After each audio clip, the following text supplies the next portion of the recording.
नमस्कार। आज हम इतिहास के पन्नों से एक ऐसे राजवंश की कहानी लेकर आए हैं जिसने मध्ययुगीन भारत में अपनी एक अलग ही पहचान बनाई। तो चलिए सीधे चलते हैं छत्तीसगढ़ के इतिहास के एक भूले बिसरे अध्याय में। ये कहानी है कांकेर के सोमवंशियों की, एक ऐसी कहानी जिसके तार जुड़े हैं पुराने पत्थर के शिलालेखों और तांबे की प्लेटों से। सोचिए, ये राजवंश कोई छोटा मोटा नहीं था। इन्होंने कांकेर के इलाके पर 12वीं से 14वीं सदी तक, मतलब करीब 200 साल से भी ज्यादा राज किया। और सबसे बड़ी बात, ये सब तब हो रहा था जब बगल में ही शक्तिशाली कलचुरी साम्राज्य मौजूद था। तो आज हम क्या क्या जानने वाले हैं? हम देखेंगे कि ये लोग आए कहाँ से, कैसे एक विद्रोह ने इनके राज की नींव रखी, फिर एक पारिवारिक झगड़े ने कैसे सब कुछ बदल दिया, और आखिर में उन्होंने अपने पीछे क्या सुराग और क्या विरासत छोड़ी। ठीक है, तो सबसे पहला सवाल यही उठता है कि आखिर ये कांकेर के सोमवंशी थे कौन?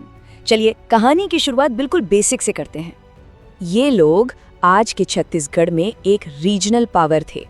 इनका राज था कांकेर में, जिसे उस जमाने में कांकर कहते थे, और इनकी राजधानी थी कुंकनगरी, जो आज का कांकेर ही है।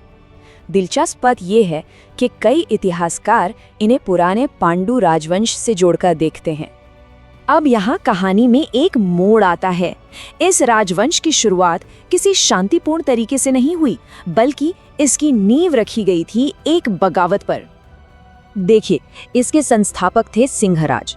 वो पहले कलचुरी साम्राज्य के तहत एक मंडल अधिपति थे, मतलब एक तरह के रीजनल गवर्नर। लेकिन सिंहराज सिर्फ एक गवर्नर बनकर नहीं रहना चाहते थे। उन्होंने बगावत की और एक ताकतवर साम्राज्य को चुनौती देकर अपना एक आजाद राज्य खड़ा कर दिया। सिंहराज के बाद उनके बेटे व्याघ्रराज ने राज को और बढ़ाया, राजिम के इलाके तक। लेकिन कहानी हमेशा सीधी नहीं चलती। उन्हें बाद में कलचुरियों के जनरल जगपाल ने हरा दिया और उन्हें वापस कलचुरियों की सत्ता माननी पड़ी। इससे अंदाजा लगता है कि उनके पड़ोसी कितने पावरफुल थे। अब तक तो कहानी बाहरी दुश्मनों की थी, लेकिन अब जो हुआ वो वाकई दिलचस्प है। एक ऐसा अंदरूनी संकट जिसने इस राजवंश का नक्शा ही बदल कर रख दिया। तो हुआ ये कि राजा थे बोपदेव। उनके 3 बेटे थे, कर्णराज, सोमराज और कृष्णराज। कर्णराज को राजगद्दी मिलनी थी, लेकिन अचानक उनकी मौत हो गई और उनके पिता अभी जिंदा थे। अब बचे 2 भाई, सोमराज और कृष्णराज। दोनों ही गद्दी के लिए लड़ने लगे। राजा बोपदेव के सामने एक बहुत बड़ा सवाल था। क्या वो अपने बेटों को लड़ने दें या राज्य को बचाएं? उन्होंने जो फैसला लिया वो इतिहास में दर्ज हो गया। और देखिए उनका हल। बोपदेव ने किसी एक बेटे को नहीं चुना, उन्होंने राज्य को ही 2 हिस्सों में बांट दिया। एक हिस्सा, दक्षिणी इलाका, मिला बीच वाले बेटे सोमराज को, और दूसरा उत्तरी हिस्सा मिला सबसे छोटे बेटे कृष्णराज को। गृह युद्ध तो टल गया, पर राजवंश हमेशा के लिए 2 टुकड़ों में बंट गया। अच्छा, अब सवाल ये है कि हमें ये सारी बातें पता कैसे चली?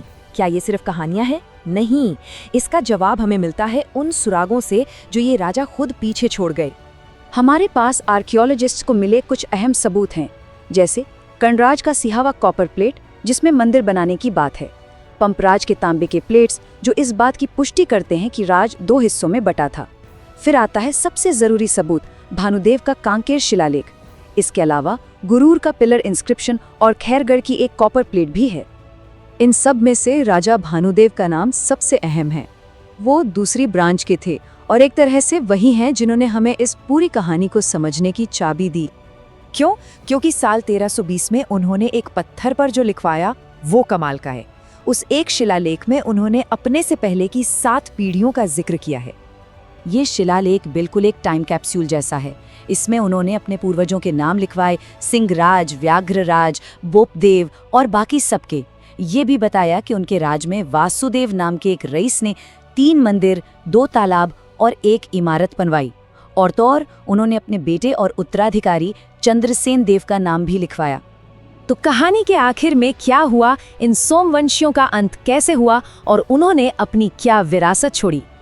भानुदेव के शिलालेख से ही हमें पता चलता है कि उनके बाद उनके बेटे चंद्रसेन देव राजा बने, और बस चंद्रसेन देव ही इस राजवंश के आखिरी ज्ञात शासक माने जाते हैं। माना जाता है कि 1344 ईस्वी के आसपास इनका शासन खत्म हो गया। हाँ, यहाँ एक छोटा सा कन्फ्यूजन है। ज्यादातर लोग चंद्रसेन देव को आखिरी राजा मानते हैं क्योंकि उनका नाम उत्तराधिकारी के तौर पर लिखा है, लेकिन कुछ लोग भानुदेव को ही आखिरी राजा मानते हैं क्योंकि उनके बाद चंद्रसेन के राज का कोई और सबूत हमें मिला ही नहीं है। लेकिन क्या एक राजवंश के खत्म होने का मतलब ये है कि उस जगह की कहानी भी खत्म हो गई? बिल्कुल नहीं। सोमवंशियों के जाने के बाद कांकेर में एक नई ताकत का उदय हुआ। ये थे चंद्रवंशी राजपूत, जिन्होंने कांकेर रियासत की स्थापना की और 1947 तक राज किया। तो एक कहानी का अंत असल में एक नए युग की शुरुआत थी। ये हमें यही सिखाता है कि इतिहास कभी रुकता नहीं, बस करवट बदलता है।